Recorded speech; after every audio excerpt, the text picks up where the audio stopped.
బ్రతకడం గొప్ప కాదు, బాగా జ్ఞాపకం పెట్టుకోండి, చచ్చిపోవడం గొప్ప. ఎందుకో తెలుసా? బ్రతకడం ఎలాగైనా బ్రతుకుతారు. ఆకలి, దాహము, జీర్ణము ఈ మూడు ఉంటే మనిషి ఎలా అయినా బ్రతకచ్చు.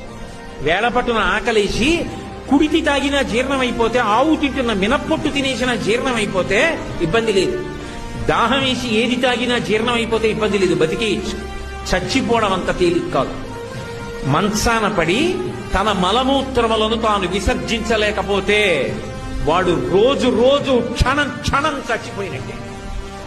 ఆ మలమూత్రములు తన శరీరంలోంచి బయటికి వస్తే పురుగులు పుట్టి శరీరాన్ని కొరికేస్తుంటే సొంత భార్య కూడా కంపులోకి రాలేక, పనివాళ్లు కూడా చెయ్యక, గది తలుపులు వేసేసి కుక్కకి పెట్టినట్టు గిన్నెలో తీసుకొచ్చి అన్నం పెడితే తాను చేసిన పాపాలు జ్ఞాపకానికి వచ్చి కుమిలిపోతే రక్షించేవాడు ఉండడు.